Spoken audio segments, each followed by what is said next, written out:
Hello, welcome to another Paper Pioneer game. I'm John, as my partner Jay, and today we got two well, decks that I have not seen a lot of in a while. Jay, what are we looking at here? So on the left we have Bant Company. It's collected company and a load of good Bant cards. And on the right we have Mono Black mid-range. Yes, not Mono Black Devotion, interestingly, as you see with some of the cards, but I believe Mono Black mid-range kind of has sort of the same benefits as a Rakdos mid-range, right? It's just valuable creatures that you can play, and then they will always be something your opponent has to deal with, right? Yeah, completely agree. It looks like both players go down to 6 and we're about to go underway. And we see Experiment 1. All right. That's a card I haven't seen in a good while. So, for the people who don't know, it is a 1/1 and it's got Evolve. Ooh. And you can also remove 2 counters from it and regenerate it. So it's pretty good. Right. You know, it gets bigger, it can survive like a Wrath or a removal spell, and then just get bigger again. But we have a turn 1 Thoughtseize from the Mono Black player. And Yeah. we're seeing quite a bit of land. Quite a bit of land. There's 1 land in that hand. 1 land, sorry. The Coco looked like the forest to me. Oh, yeah. So it's a Coco, a Thalia, and a Selfless Spirit. Quite a questionable Spirit. Yeah, quite a questionable choice playing Thalia and Coco in the same deck, because, you know, sometimes you may not be able to cast Coco with 4 lands up because of Thalia. And we see Thalia come down, Experiment 1, attack for 2. Yeah, but knowing what we know about this player traditionally, he's not very good at seeing the anti-synergies in his decks. Yeah, well, I think that may be a bit harsh. We'll have to see how this game plays out. And we see a gifted Aetherborn for Mono Black. Very good card. 2/3 Death Touch Lifelink. Completely shuts down all of the attacks. Yeah, because it can live against Thalia. It can deal with the Experiment 1. Oh, but looks like we have a Reflector Mage coming up to bounce and just get that tempo game going. There's a lot on the board for the Bant companies. So Reflector Mage bounces the Aetherborn. Aetherborn can't be cast next turn, and Experiment 1 goes up to a 3/3 because Reflector Mage is a 2/3. It had higher toughness. And we see a big attack here for 7, bringing the Mono Black player down to 9. Which, you know, under 10 life, you have to start worrying, especially given that there is lethal on the board here from the Bant company player. And he can't cast the Aetherborn again because of Reflector Mage's ability. Oh. So we see Trespasser to gain a life and have a blocker. Yeah, so good body blocker as well. If the company player decides to target it this time, he will have to discard a card, which may mean he will have to discard the Coco. Yeah, but it looks like they have Coco in hand but can't cast it because of Thalia, which is funny. And the Mono Black player knows about the Coco in the hand from the Thoughtseize, and so they don't want to block Thalia. So it kind of works. They get 5 damage in for free, but not being able to get off Coco definitely hurts. The Trespasser flips goes to Knight. Yep, we're at the rear end of this one. Now it's important to note that at this half, it could, depending on how the Mono Black player plays this, if he's able to deal with 2 creatures, swing, and just get more value from this werewolf, he'll be able to sort of stabilize the board slightly. This is it's a very dominating position from the company player. And I thought he's probably get that Coco out of the hand. Yeah, the Coco that they know about. Going down to 3 hurts, but the Coco is too powerful. Especially a top deck land. A top deck land can change everything. And it looks like he will have to keep the blocker up, but down to 3, you got to think what is the player? Oh, and a life linker. All right. Yeah, gifted Aetherborn is good here because it effectively puts him at 5. A blocker that can kill anything is pretty good. Yeah. And we see a recruitment officer activation at end step. All right, recruitment officer, another very good card for this style of deck. it's turns like these. It's exactly turns like these where like had nothing else to do. All the extra mana. It's a good mana sink card to try to push the game plan further. And I believe every card is a hittable target. There's another that's a selfless spirit. Yeah, so you can sacrifice this creature and give all the creatures you control indestructible, which is quite good, especially when attacking into a Death Touch creature. Hmm. And I don't know, Jay. What's the mono black players out here? I believe just gaining some life with Aetherborn, trying to use removal on the opponent's creatures. I'm not really sure. It looks like their backs against the wall here. Although I would say that the Bant company player does not really have any good attacks here, but they choose to go in with everything. They presumably just want to get some damage in. They do have Selfless Spirit, which can save all of their creatures from dying this turn. And this is very much a case of math is for blockers, right? Yeah, I believe the blocks that they can do will be a block by Graveyard Trespasser on, it doesn't really matter what, because Selfless Spirit's getting sacked either way, on Reflector Mage, and then Gifted Aetherborn on the Experiment one, and then 4 damage goes through, but they gain 2 life, so they go down to 1. This is the best blocks, plus with the regeneration. So it looks like he's talking about what's happening here. So whoa, why did Reflector Mage go to the graveyard? It seems like the Selfless Spirit has decided to save the card that can regenerate itself. Yeah, I'm really not sure about this. Reflector Mage should not have gone to the graveyard there, and this may be potentially game-changing. Potentially they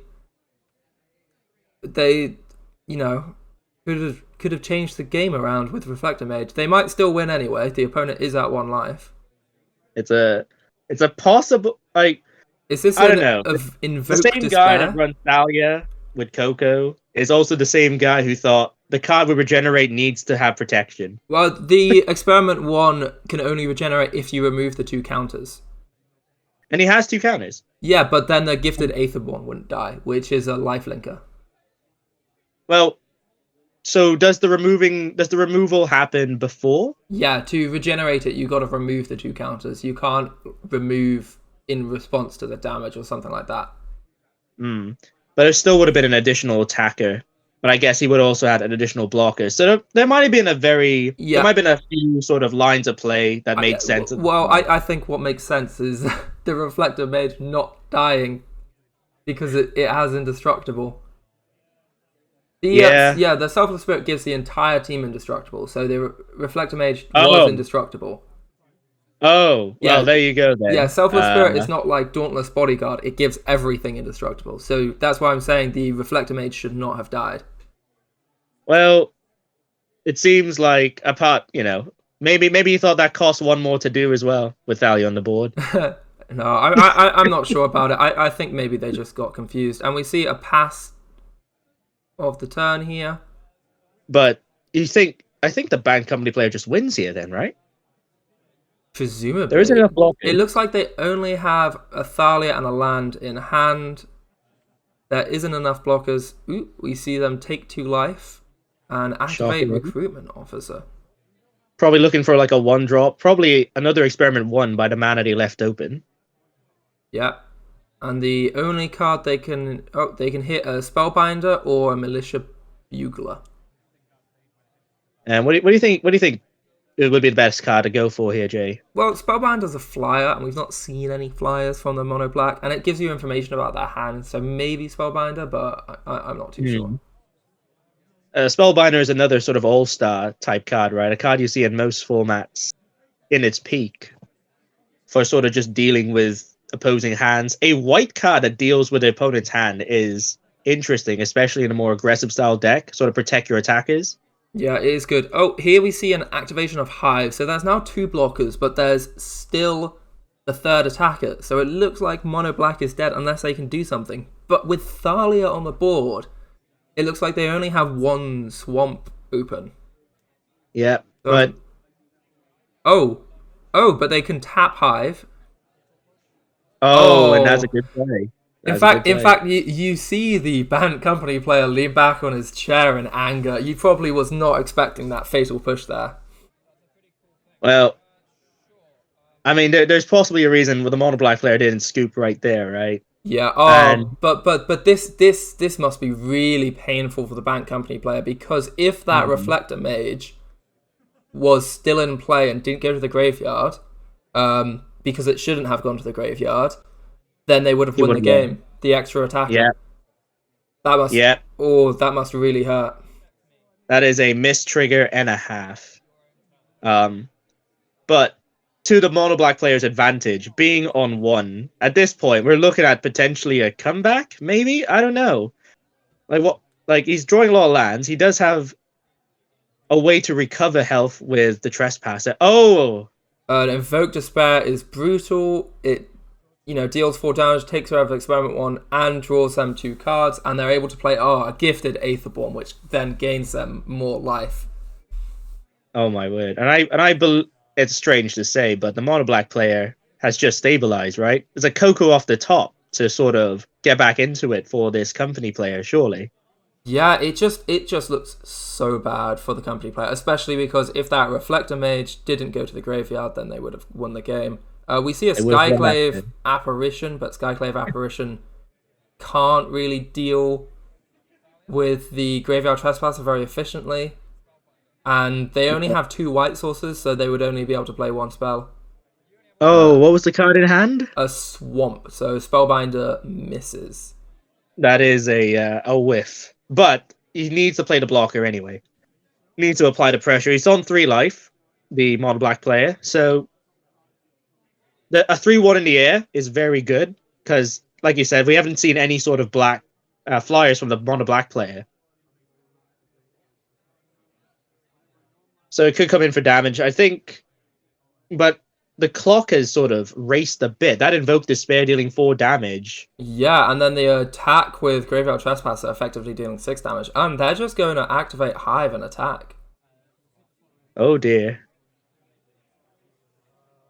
And going for a couple of cards in the graveyard. Yeah, so they've got the Hive trigger as well to do. Yeah. It looks like they're doing the Trespasser first and then Hive. So the Bank Company player is now at 8. And the damage on the board is exactly 8. So the Bank Company player has to block here. Yep, and none of the blocks are profitable.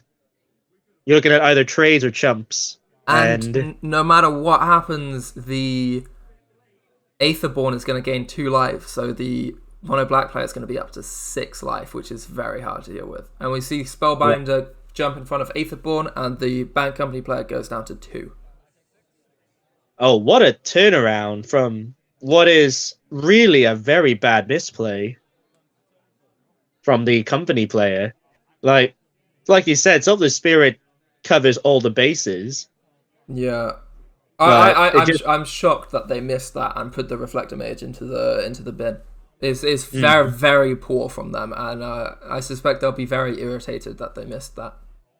Yeah, keeping the Thalia back to block the 3/3 Manland. Yeah, the Hive has Menace, which means now they have to double block. And that leaves the mono black player with a 3/3 illusion token. 3/3 spirit. Yeah. So that means that the Bant Company player has to draw something off the top. If they draw land, then they lose the game. And this is a top deck moment. Oh, and it is a creature, but unfortunately it can't trade with the illusion, so we've got it again, and it looks like they're using Castle Lock Thwain to draw another card. Did they draw a Fatal Push or something? If they did, then that's... Draw for turn. And that is 1 mana as a Fatal Push. Oh, a nice alternate art Fatal Push. Yeah, is that one from Double Masters? I'm not too sure. It's a Double Masters foil as well. Nice. So very pretty, very pretty. But, oh my word, a game decided entirely on a decision that essentially broke the rules of the game, right? Yeah, I mean, that would be a game rule violation, because that Reflector Mage should not have been allowed to die. You can't just randomly put creatures into your graveyard. No, but as well, would the warning go to the owner of the card or the black. I mean, the black player all he did was attack. Yeah, the owner of the card put the card into the graveyard. So I believe the game rules violation should go to the owner. Yeah. So looking at the game, we saw that if the Bant Company player is fast enough, then they can really put a clock on the mono black player. However, in the long game, mono black, they gain life. Graveyard Trespasser, Gifted Aetherborn, gaining that life, it just hurts. It does, but with the amount of creatures being seen here, I know that on the mono black player's sideboard, there are Meat Hook Massacres and Languishes sort of seething. They're dribbling. They are hungry. They are like, oh, there are so many creatures. You got to use us. Right? Surely this is the position where you just jam in the board wipes and just... Languish is so good against this deck. I think it hits basically everything. It looks like the Bant Company player's not sure what to side out. They've got a few options of what to side in. What in the sideboard do you think should be brought in, or you think might be going through the head? Looking at the cards they're considering, there's Shape of Sanctuary, Extraction Specialist, 2 Spirit of the Labyrinth, Settle the Wreckage, and Wandering Emperor. And it looks like they've chosen Settle the Wreckage and Extraction Specialist. I'm surprised the Shape of Sanctuary didn't come in, but Extraction Specialist kind of makes sense here. If you want to sort of try to pull back your Thalias from the grave that are going to be dealt with, so I think Thalia is very important in this particular type of mono black game. Yeah, I agree. Also, Extraction Specialist being a 3/2 and having lifelink makes it very good, especially since the end of the game just came down to a race. A race that really was won a completely different way. And we see that the Bant Company player is meditating in the corner. Yeah, being a very good person, doing life totals the right way. You just press plus until you get back to 20. You don't tap on any reset buttons. I don't want to hear anything about that. But it's just 2 clicks, Jay. It is just 2 clicks. Reset button. Actually, it's 2 taps because it's a phone. Ha. Oh my word! So even more, even more simple. No. So looking at the hand from the Bant Company player, it looks like a 3-land hand with Thalia, Spellqueller, Settle the Wreckage, and a Coco. So not a bad hand. No turn 1 is a bit of a shame. An interesting combination: Spellqueller with Coco to potentially just counter a spell off the top, right? Yes, Spellqueller with Coco is very good. The only issue is sometimes you'll try Spellquellering. You'll try Coco in a hunt to find Spellqueller, and if you don't find it, it feels really bad to have Coco'd at that point. And we see a Luminarch Aspirant, turn 2, with I believe a Glasspool Shores as the land. I don't believe that's it'd be turn 3, Jay. Sorry, a turn 3. A turn 3, which is a bit slow. You'd want to see this turn 2. Yeah, and we see a Fatal Push. Fatal Push are just so brutal against this deck where, half your cards are 1 or 2 drops. And we see a Spellbinder. So we'll now be able to look at the mono black player's hand. And there's the Languish. And another Fatal Push. And a Murderous Rider. Sort of just removal tribal, really, in his hand. Yeah, this hand looks great against an aggressive deck, really, because you've got removal, and then you've got the Sweeper to sweep up anything you didn't remove. Yeah. Also, Murderous Rider is a 2/3 lifelinker, once as a creature, which, again, is a problem. Yeah. And I believe the Languish got picked up? Yeah, so Languish now costs 2 more to cast for the rest of the game. So it now costs 6 instead of 4. But surely this is now in the mind of the Bant Company player, right? You can't overcommit to the board. Not like the person needs to. Yeah, just swinging for 3. We see them Spellqueller Murderous Rider. Oh, that is a good interaction there. Takes it away from the adventure side as well. And keeps their creature alive. Just sort of, so the Bant player is trying to establish the tempo in this game at the moment. Yeah, because this is the first swing that they've done, and they need to start swinging. I'm not And sure. Spell I'm Queller not is now sure tapped. why Spell Queller is tapped. It shouldn't be tapped there. I believe the mono black player was looking at the card, put it back tapped, and there was no sort of change around. But they have dealt with the Spell Queller. Yeah. It looks like they're now trying to figure out whether they can cast an adventure from Spell Queller. So whether they can use Swift End to kill the Spellbinder off the Spell Queller. Ah, well, you can actually. So the way it works, strangely, is as long as you cast the adventure side or the spell half, the card will go into an adventure because that's sort of the mechanic built in. You can kind of see this where in one standard format there was that red card that stole from the top deck of your opponent, and if you're able to cast it yourself, you get the adventure. So I believe the adventure would happen regardless here, right? Surely. Yeah. So it looks like they'll, with one removal spell, they get a removal spell back and they're able to use a removal spell on the elite spellbinder. So it's basically a board wipe. They do lose 4 life through the Swift Ends, but there's no pressure on the board. I don't think they're that bothered. No pressure. Plus, now you got two guaranteed life-linking creatures, a languish.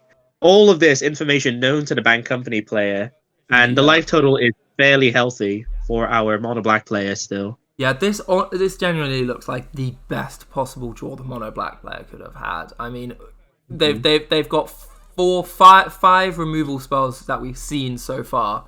2 of those are Murderous Riders, which come back as life linkers, which cause a huge problem. And then they've got one of those removal spells is a sweeper, which again is just horrible. It is awful, and I think trying to play around that would just lend to the mono black player's advantage, right? Because he will just establish a board himself, start going. He doesn't care if he languishes his own things as long as he deals with you, because he has other cards in the board, right? In hand. I'm not sure about this play. It looks like the bank company player plays a Denic instead of playing a company. All right. Oh, and here we see a brutal interaction. We see a Kalitas come down and a Fatal Push to immediately get rid of Denic, which creates a 2/2 zombie for Kalitas. That is, and Kalitas is a very good card in this mid-range style strategy. I believe better than Shouldred in this position. Oh yeah. Against an aggressive deck, definitely better than Shieldred because it gains you so much life and it creates you an army of blockers in conjunction with your removal spells. And also, if you just eat one of the zombies or vampires to make Kalitas a little bit bigger, it can survive a Languish, which can be absolutely brutal. And we see a Graveyard Trespasser come down. Yeah, and the Graveyard Trespasser here. It's a good blocker. I wonder if it's going to claim another Reflector Mage for its trouble. Oh, top deck land. Immediately take 2 life to play that land. It looks like now they have double white, so now Settle the Wreckage is live. But is Settle the Wreckage even that good here? You get rid of a token and the Graveyard Trespasser. Well, and if the token attacks. And you give them lands. Oh, and we see a Kalitas come down. Well, it only deals with tapped creatures, Sell the Wreckage. It's a very good one-sided board wipe, but... Yeah, I think here the player should have potentially just Coco'd instead and tried to, hit a Reflector Mage, hit a Skyclave Apparition for Kalitas, just hit something. Yeah. And I believe they should have maybe even Coco'd when the Kalitas was cast to see if they could hit a Spell Queller. And just sort of establish a board. He wasn't really that pressured to do that, right? In terms of life totals, he still had a bit of time in order to sort of and then I think what they could have done is Coco'd and then potentially settled the next turn. And we see they could have, but the mono black player is just playing a game plan. Yeah, we see a Thalia and a Skyclave, so that does get rid of Kalitas. But I believe now the mono black player, if they want to, they can just Languish if they have a land. Yeah, well, he should do with that Sell the Wreckage. Yeah, okay, there's enough lands. So they'll probably just Languish now. which makes complete sense. Paying for for a Phyrexian Obliterator. Obliterator. Well, that stops every attack that the Bant company player can make. And that is a really nice alternate art as well. Phyrexian Obliterator, a card that is currently making a slight resurgence in current standard, was a heavily played black card back in its first printing in standard as well. Had seen some, eternal format play, but has been considered not fast enough, which, I mean, is it good enough in Pioneer? At the moment, it does look like it is, but is it actually good enough in Pioneer, in your opinion, Jay? With sort of the removal sweep available. I think it can be good. Obviously, it is amazing against red. I think potentially as a sideboard card, it can be very, very good. But usually, it just ends up being a 5/5 like unblockable, and if you hold it back, the opponent can't attack until they have enough to win. It doesn't seem amazing. It doesn't automatically win you the game, and of course, it gets hit by most removal. The fact that Fatal Push can hit it is quite bad. And there we go. That's just game another land. That was too much.